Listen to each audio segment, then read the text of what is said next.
tasks.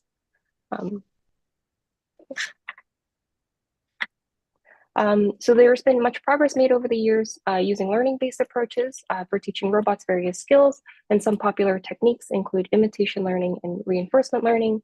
And both of these have shown very impressive results, and today I'll focus my talk on reinforcement learning. So deep reinforcement learning is a very powerful way for us to teach robots, but it is also very data hungry, and robot data is difficult and time consuming to collect. So as a result, others have turned to simulators as a solution.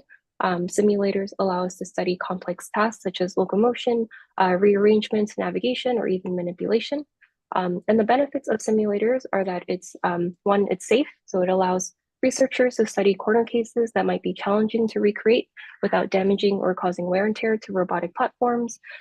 It's fast and scalable, so it enables us to collect decades of experience within days. Simulators also allow us to do systematic benchmarking. So this allows us to run and evaluate models in identical settings, which leads to more reproducible results.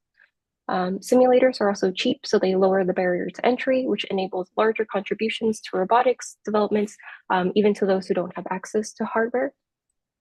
Simulators are also flexible, so they support a wide variety of tasks and data sets. Lastly, simulators also provide us access to ground truth information, which can be very powerful for us to train and evaluate robots. However, one main drawback, as you all know, is that no simulator is perfect, and AI systems can learn to cheat by exploiting these imperfections within the simulator. So this is one example that I like to show. This is from OpenAI, in which they try to teach two agents to play hide and seek with one another. Here, the blue agents are the hiders and the red agents are the seekers. And what the hider has learned over time to do is to protect itself from the seeker by using these boxes to build a shelter for itself. And so to overcome this, what the seeker has learned to do is that it learned that it can actually surf on top of these boxes in order to reach the hider's shelter.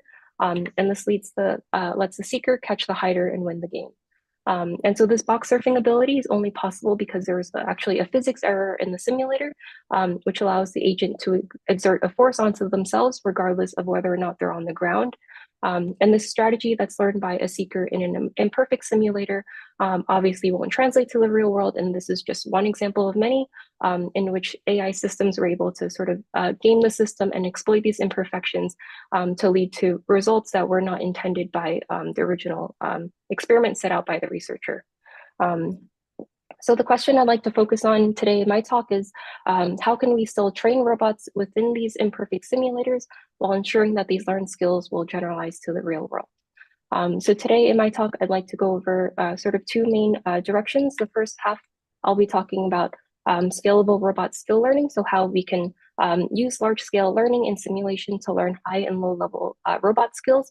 So I'll be talking mainly about one project and then highlighting a couple other projects that have sort of built off of the idea from this one project. And next, I'd also like to spend the last half going over how to generalize these learned skills to out-of-distribution environments. So specifically in my case, I look at how we can use simulation environments of indoor environments, but transfer these learned policies to the outdoors. So first, I'd like to take a look at the landscape of sim-to-real work. So in the past few years, there's been many significant investments in the development of new simulators. Alongside this, people have also been working on the curation and annotation of 3D scans and assets, as well as the development of techniques for overcoming the sim-to-real gap. However, the sort of underlying theme of all this is that, again, no simulator is a perfect replica of reality. And the default operating hypothesis in sim-to-real transfer is that increasing the simulation fidelity will reduce the sim-to-real gap. So a lot of people have been focused on how to make the simulator more realistic to reduce this gap. In my work from Coral last year was Rethinking Sim2Real, lower fidelity simulation leads to higher sim-to-real transfer and navigation. In this work, we instead asked the question, can sim-to-real transfer be improved by decreasing simulation fidelity? And when I talk about simulation fidelity in this paper, specifically talking about physics fidelity, so either kinematic or dynamic simulation, for the task of navigation, specifically point goal navigation. I'll go into the details of kinematic and dynamic simulation in a couple slides, but first I just wanted to sort of set the stage and introduce the task of point goal navigation.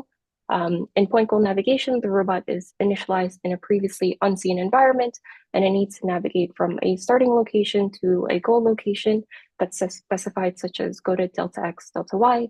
The robot has access to egocentric RGBD observations, as well as an ego motion sensor, which is used to calculate the goal location relative to the robot's current pose. And the robot isn't given a pre-computed map of the environment. So this map here isn't visible to the robot. This is just for visualization. So in our work, we learn point goal navigation policies. This consists of a high-level policy and also a low-level controller. And so with the high-level policy, this gets as input a goal vector, which indicates the distance and heading the robot is away from the goal, as well as the current depth observation from the robot's front camera. And the output here are center of mass linear and angular velocities for the robot to follow.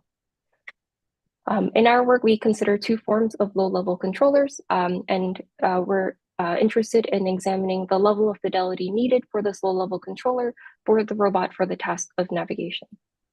So first, we consider kinematic control, which we consider the lower fidelity simulation.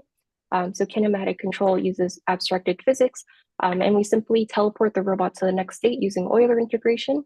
And if the next state were to result in a collision with the environment, then the robot is simply just kept in place.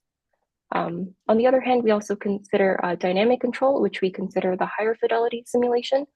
So dynamic simulation consists of rigid body mechanics, and it simulates contact dynamics. And this also models the low-level physics interactions between the robot and the environment. So here we're converting the center of mass linear and angular velocities from the high-level policy to joint angles for the robot to follow. In our work, we train both these kinematic and dynamic policies to convergence and simulation using reinforcement learning. And specifically, we use DDPPO, which is a decentralized distributed variant of the PPO algorithm. We train and evaluate our hypothesis using 3 different robots. So we use A1, AlienGo, and Spot. And we do this for 2 simulators. We use Habitat and iGibson. And we again use the 2 physics fidelities, kinematic and dynamic. And so from these experiments, we make a couple key observations. The first one is that the kinematic trained policies perform best overall, and this happens across all the robots. So here we are plotting the success rate for each of the robots. This is trained in the Gibson simulator. We train either using dynamic control or kinematic control, but we evaluate them both using dynamic control. So this blue bar represents the policy that was trained dynamically, and this orange bar represents the policy that was trained kinematically. And we see that these kinematic policies performed much better than the policies that were trained dynamically. And this was quite a surprising result because these kinematic policies are, again, being evaluated in an out-of-distribution setting, which was not seen or accounted for during training. On the other hand, the dynamic policies are being evaluated in the domain that they were trained in, so they don't require any controlled generalization, yet the kinematic policies are performing better. Are there any questions? I actually did have a question. I'm sorry if I missed it, but you assume you have access to some low-level policy that allows the dog to actually like navigate? Yeah, in this work, we're using sort of expert defined low-level controllers. Okay. So the dynamics part is like not strictly needed for the low-level control because the low-level control policy is sort of already predefined. That would operate over the dynamics. Does that make sense? Yeah, I think I understand what you're saying. So we are using expert defined controllers, so there's no need to learn these controllers, but we're simply using this low-level controller during training in simulation, and we're stepping the physics at every step. Versus for kinematic control, we don't step physics at all. We just teleport the robot to the next state. I got it. Okay, thanks. Yeah, yeah. And And so when we're investigating why these kinematic train policies outperform the dynamic ones, we find that it's because of the scale of training that it's able to train out to. So here we're plotting, again, the success rate for policies that were trained either with kinematic or dynamic control.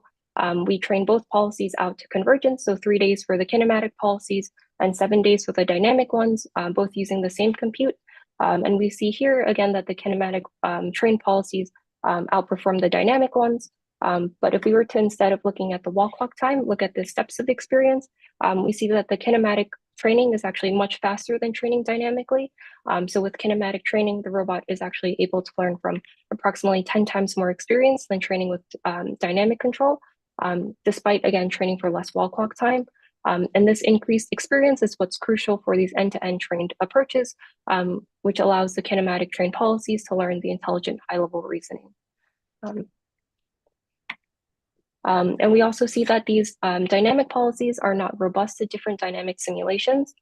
So again, here we're training policies in the habitat simulator using dynamic control. And in this case, we're just changing the simulator that we're evaluating in, so either in habitat or in iGibson. So the blue bar shows evaluation in habitat, which is the same simulator that it was trained in. And this orange bar shows if we were to just swap the simulator with the Gibson simulator, and we see a large drop in performance here.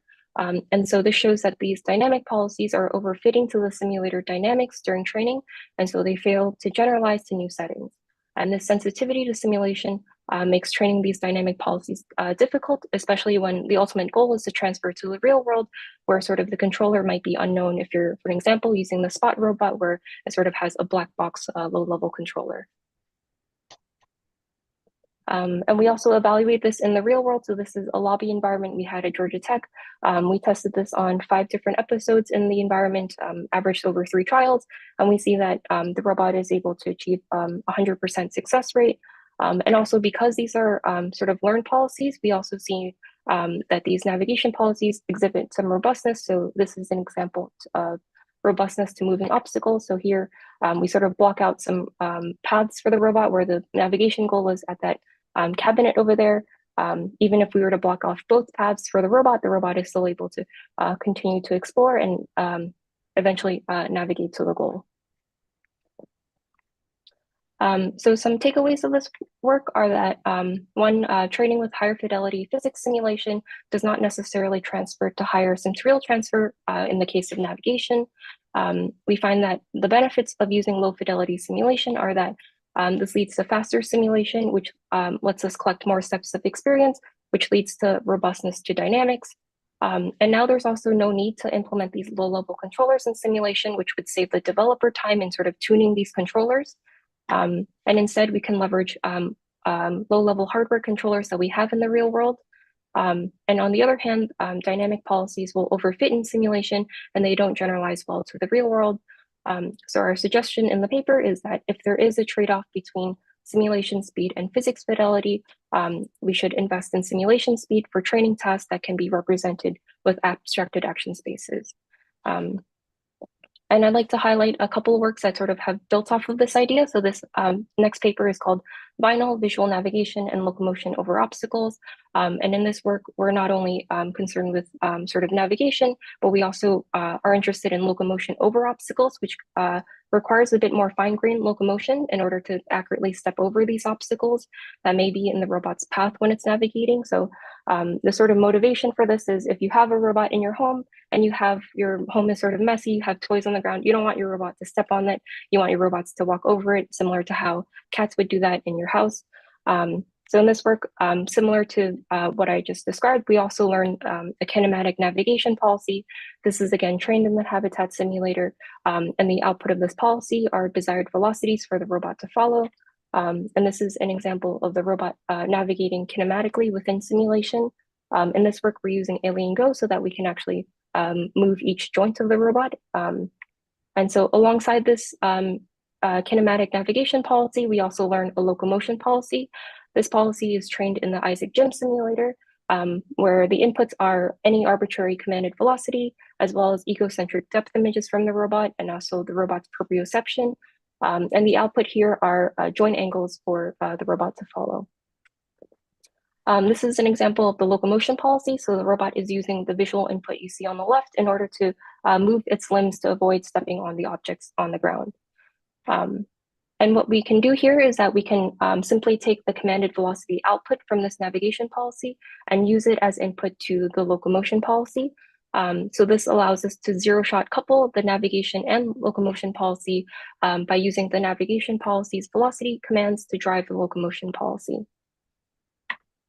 And this is another example of this. So that in here you can see that the robot is not only avoiding the obstacles such as the wall, but it's also able to avoid stepping on the obstacles on the ground, similar to how cats walk. Another work that I've also built off of the idea of using approximate kinematic simulation for training the Spot robot is this work called Adaptive Skill Coordination for Robotic Mobile Manipulation, in which we teach the robot additional skills such as picking or placing. And this allows us to have the robot complete the task of tidying up or mobile pick and place. So in simulation, we again train with abstracted control, where if the object is close enough to the robot's gripper, we simply kinematically attach it to the gripper. So we avoid this expensive contact-rich simulation. And in the real world, we can use low-level hardware controllers from the Boston Dynamics API to execute the grasping. And this is the last work that I've sort of built off of these ideas. This extends the previous work in which we also added language to allow a human user to provide pick and place goals for the robot using natural language instructions. Here we also are able to deploy this robot to various novel environments. And so how this works is that given a natural language command from the user, we use Whisper from OpenAI to convert the audio to text. And then we can parse the text using an LLM to identify what object to grasp, where to find this object, and also where to place the object. From here, we can make calls to our library of navigation pick and place skills that we've learned entirely in simulation. And we can couple this with LVIT for open vocabulary object detection to enable our robot to pick any object that the user described. And finally, we can execute the skill in the real world. So my collaborators and I demoed this at CVPR in 2023 to hundreds of people over multiple days. And sort of the coolest part of this to me was that all of our skills, again, were learned in simulation, and we were able to zero-shot transfer this to the real world to this new setup we had at the convention center without having to fine-tune our policies at all. And so this shows the power of using large-scale simulation to learn these robust and generalizable robot skills. So this is an example of the demo we ran. You can see here there's a person that's speaking into the mic. The person is saying, hey, Spot, can you take my book and place it on the coffee table? I'm sitting on the chair by the TV. And if you look at the back, there's a TV screen there that shows the visual observations from the robot's cameras, as well as the last column will update from where the robot wants to pick from, what object to pick, and also where to place to once we've parsed this instruction from the user. So once the robot has parsed it, the TV will update with the targets of where to navigate to and what to place pick from. The robot will stand up from the dock and start navigating to the user.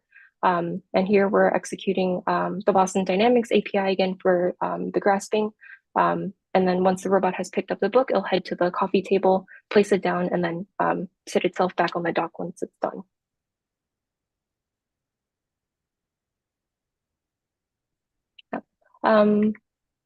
So some takeaways from these works are that these high-level skills, so navigating, picking, and placing, can be quickly learned using kinematic control and simulation. We can also couple these high-level skills with low-level controllers that can either be learned or we can directly rely on hardware controllers. And we can use LLMs to help connect these various robot skills together.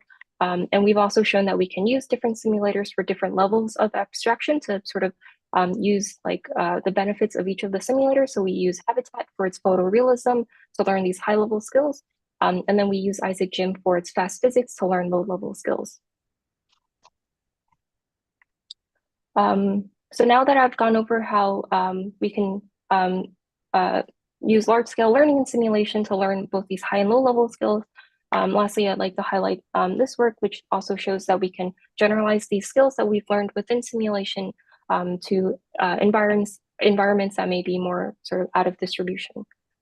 Just a moment, John, you mind if I ask a quick question? Yeah. Just trying to get my mind around the beginning part here, where like the use of these kinematic policies is really helping. Maybe one question to get to one of the details, which you might know more about as well, is you still need some good robotics knowledge to understand like what kinematic abilities to put in the simulation that are available like on the real hardware given the libraries that are there.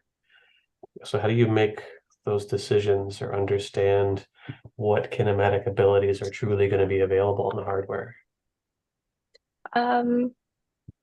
Yeah, so I guess that depends on sort of the robot embodiment that you're hoping to deploy this on. So in a lot of my works, because I'm leveraging the Spot robot, I know that there are APIs for grasping.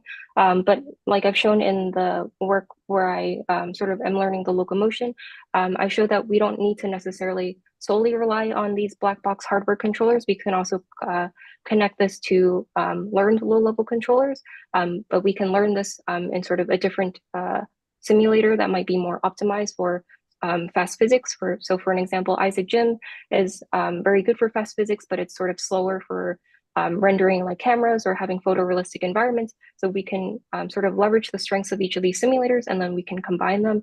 And so to use large scale learning in each of the simulators' strong points, I think that's sort of what I was trying to highlight with these works.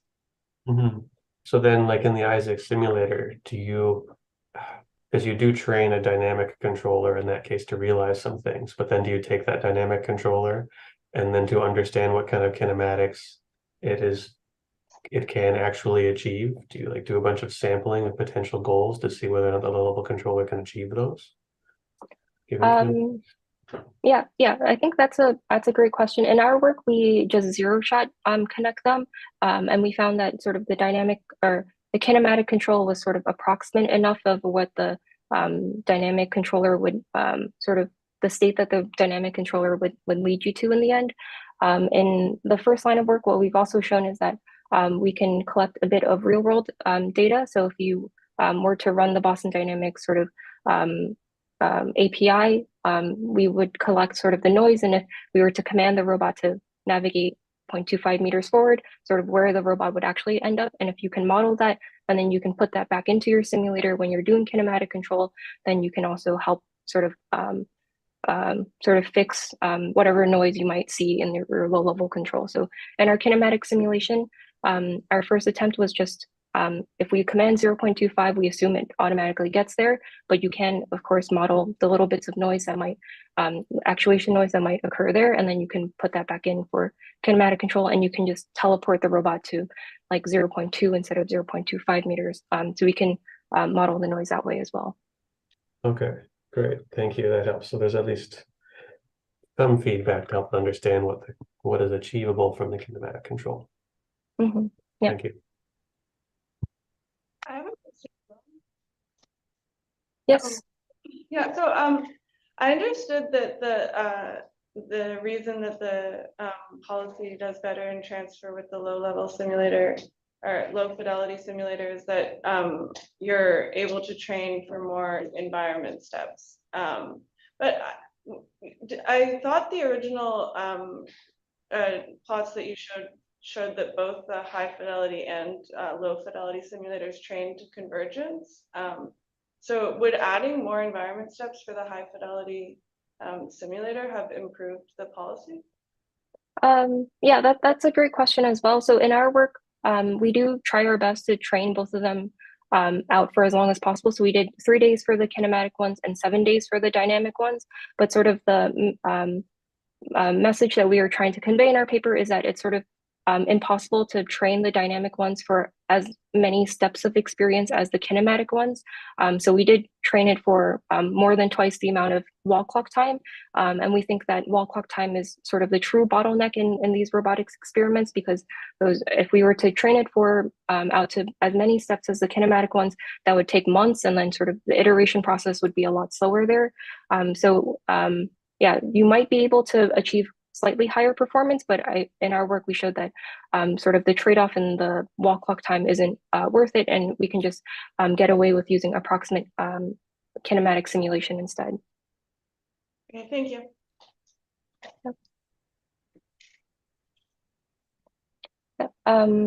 Yeah, so I'll continue on. So far I've shown that we can use simulators for training robots for visual navigation in indoor environments. And this again is due to the availability of these large, diverse data sets of photorealistic environments that we typically acquire by 3D scanning the environment to import back into our simulator. However, a question that arises is how can we also enable these robots to navigate in other environments, such as the outdoors, that might be more difficult to design within simulation. So in the outdoors, we can't take the same approach of 3D scanning the environment to import back into our simulator, because here, for an example, there might be IR light interference from the sun, which would prohibit us from scanning these environments accurately. So in my work, Indoor Sim to Outdoor Real, we aim to learn to navigate outdoors without using any outdoor experience at all. So in this work, we show that we can enable a quadruped robot to successfully navigate hundreds of meters in novel outdoor environments and around previously unseen outdoor obstacles such as bushes, sloped grounds, or cars. And this work leverages advancements that are made in indoor visual navigation.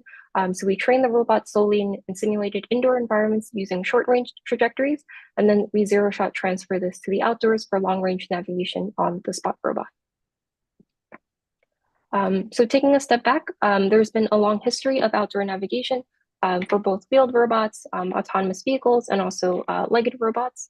And these approaches have all demonstrated successful long-range outdoor navigation. However, these prior works typically either leverage, for an example, large offline data sets that are collected through hours of human teleoperation, or they rely on classical planning methods that leverage accurate pre-computed maps, or they just directly leverage waypoints from map services such as Google Maps. So in our work, we aim to learn entirely in simulation and zero-shot transfer to the real world. We use no real-world experience, both indoor or outdoor, and we instead leverage approximate or inaccurate maps. So in this work, I'd like to first go over how two different components of the work. So the first brunt of the work was figuring out how we can overcome the sim to real and indoor to outdoor gap. And then in the second part, I'll go over how we can also incorporate additional context information to aid the robot in its navigation outdoors. So first is overcoming the sim to real and indoor to outdoor gap.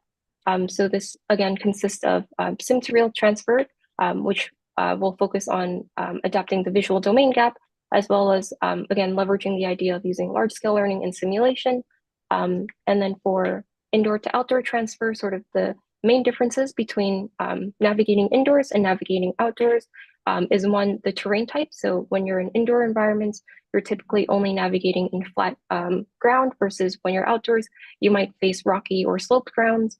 And then also the navigation length is different between these two different environments. So in indoor environments, you're typically navigating sort of short ranges, versus when you're outdoors, you're typically navigating much longer ranges because you want the robot to navigate from one building to another.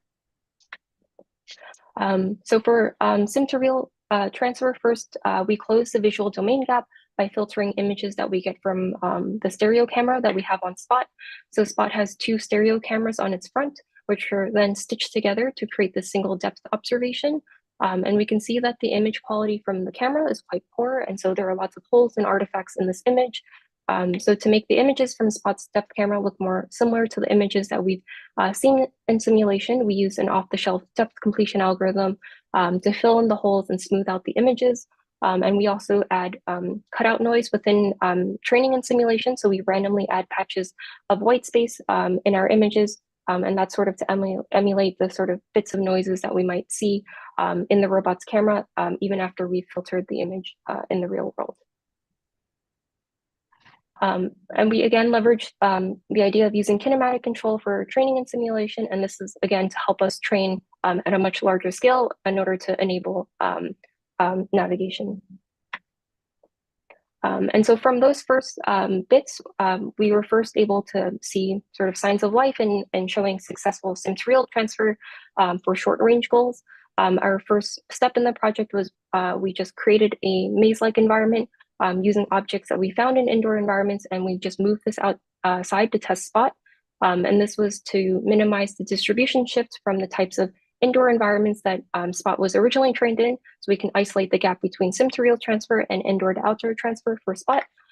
So we see here that for these short range goals, Spot is able to avoid these obstacles and reach this goal. And in all of the videos that I'll be showing, the Boston Dynamics obstacle avoidance API is disabled. So all the obstacle avoidance you're seeing is due to the navigation policy.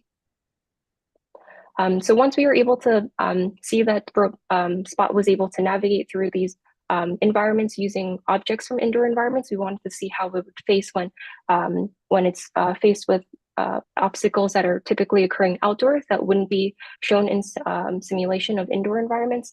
So here we want the robot to walk up the slope where the goal is to navigate 5 meters forward.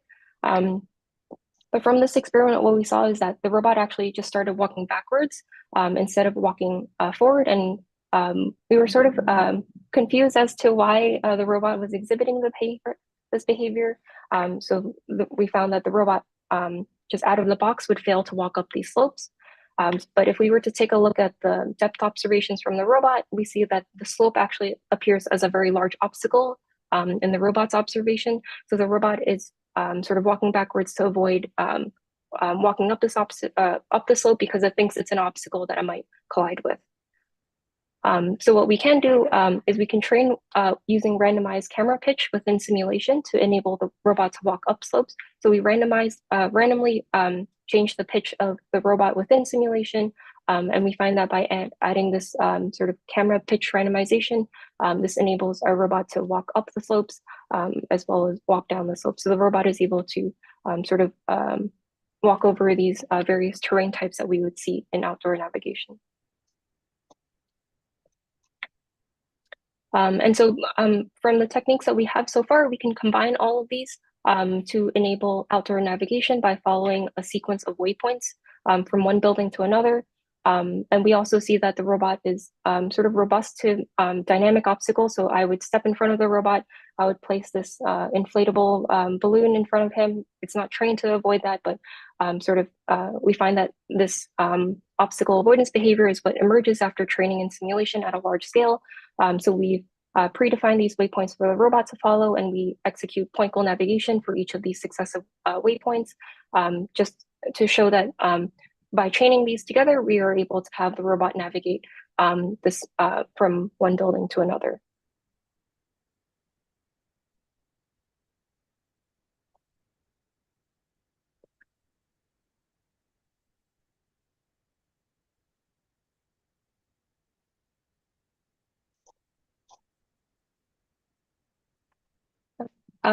So the next step here is, instead of having to hand define all these waypoints for the robot, we wanted to see if we can just set a longer term waypoint for the robot in order to reach the goal. So here we're setting a longer term waypoint of 12 meters forward as compared to the typical 5 or 8 meters that the robot might see in indoor environments. And what we saw here was that actually once you start commanding these longer term waypoints, the robot isn't actually able to achieve these goals. And again, this is because when you're training in indoor simulation, these houses are sort of, the navigation trajectories in these houses are sort of limited to an average around 8 meters. So once you start scaling up this goal vector, we found that the robot fails to generalize to these longer range goals. So it's very sensitive to the goal vector that you pass in, which is very surprising to us. So to overcome this, what we did was we normalized the goal vector that we had during training and simulation. So here we just used the log scale of the goal vector, and we pass that in as input rather than passing in the goal of, let's say, 45 meters forward. So here, after we've retrained using this normalized goal vector, we found that the robot was able to navigate much longer ranges. Yes?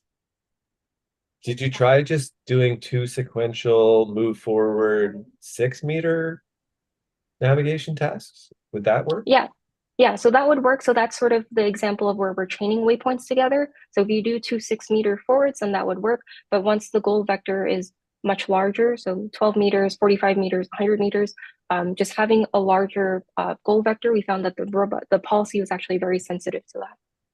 Oh, and I guess you require that those intermediate waypoints actually be like reachable, right? Yes, yeah. Yeah, makes sense. Okay, thanks. Yeah, so now with all these pieces together, now we wanted to see if the robot could finally walk from one building to another. Here we're asking the robot to move forward 30 meters and to the right 60 meters to reach, again, the other building like we saw before. And this is a satellite image of sort of showing where all the obstacles are, which is not provided to the robot. From the goal that we've set, the goal vector is sort of indicating to the robot that the goal is towards the right. And what we see here is that the robot is actually making a beeline towards the right. So the robot actually gets stuck around these bushes and it fails to reach the episode. What the robot didn't know from where it started was that actually the best path was towards the left. There was an opening in the bushes that we had over there. So the robot should have walked towards the left, but it was sort of impossible for the robot to see that because the robot has very limited sensing on board. So the depth camera on spot is limited to 3.5 meters. So the robot has to get pretty close to these obstacles before it can find or before it can see that there's actually no path here. And then it would have to continually do this exhaustive search in order to get to the goal.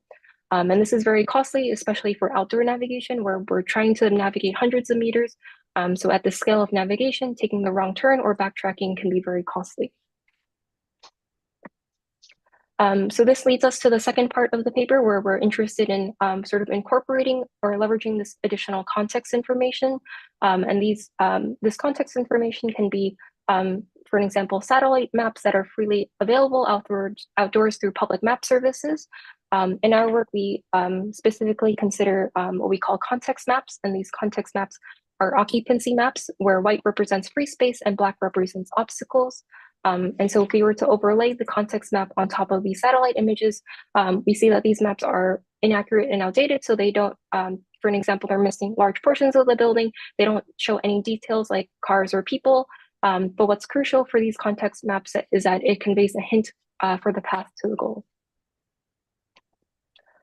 So this context input can be in the form of this inaccurate or outdated top-down map that I've mentioned before, or we also experiment with using ground truth trajectories or ground truth waypoints for the robot to follow. These various context inputs can be encoded used into context features.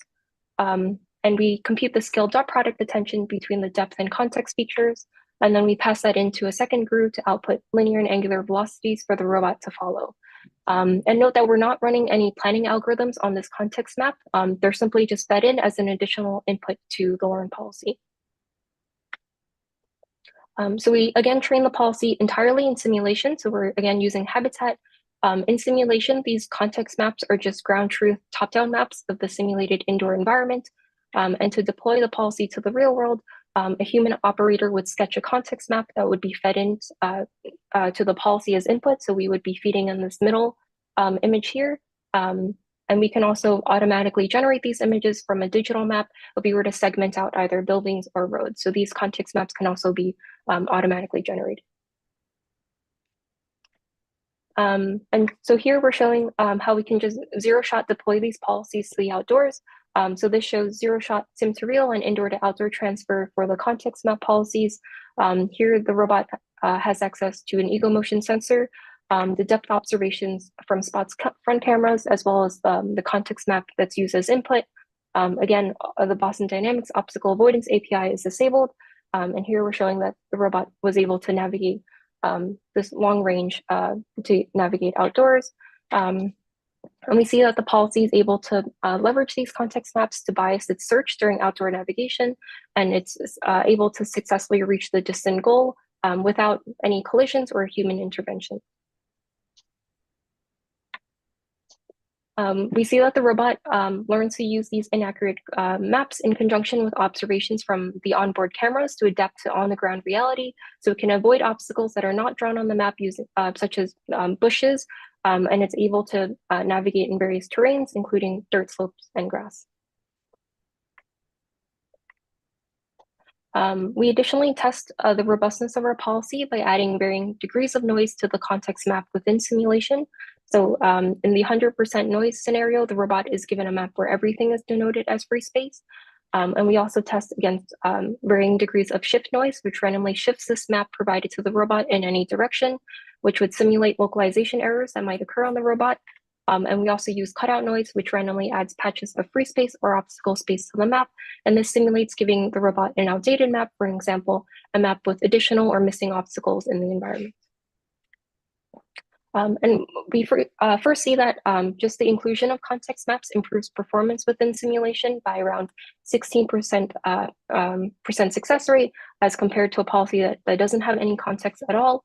And we see that when we evaluate our context map policies that were, again, trained without noise in simulation, and when we evaluate it with varying degrees of shift or cutout noise, we find that our approach is surprisingly robust to these noisy maps. So at 50% cutout noise, the original top-down map is barely visible, and planning algorithms would be unable to find any feasible path to the goal.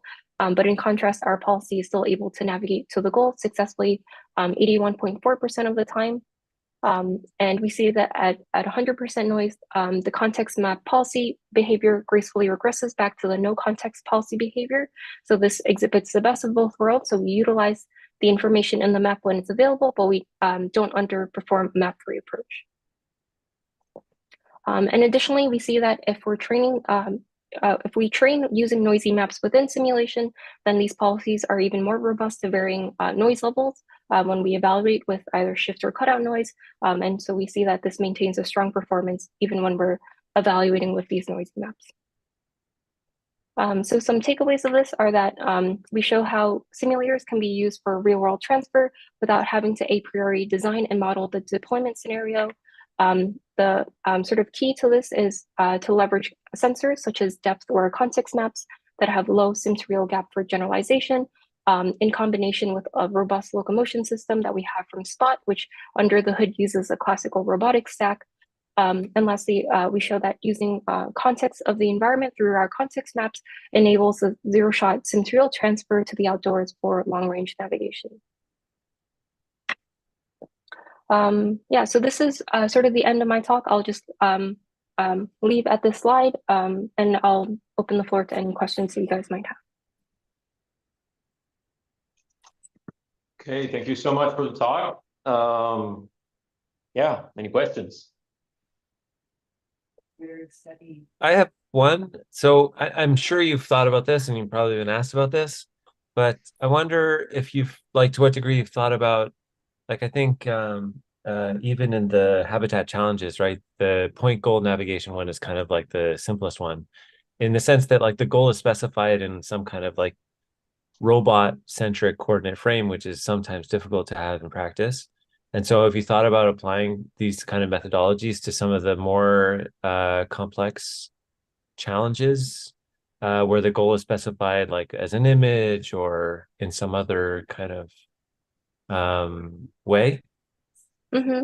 Yeah, so I would say that sort of the lessons that we've learned from these works aren't specific to point goal navigation. They can be just as easily adapted for image goal navigation or object goal navigation. But sort of when I joined my PhD, point goal navigation was an unsolved task at that point, and that's sort of the direction that I was focusing on. But I have collaborated with others in our lab that have done object goal navigation and sort of the same ideas of leveraging large-scale simulation, being able to simulate very fast for lots of steps of experience, and also these small little techniques for overcoming the sim-to-real gap in terms of filtering images. Those are all very applicable and can very easily be applied for object goal navigation as well.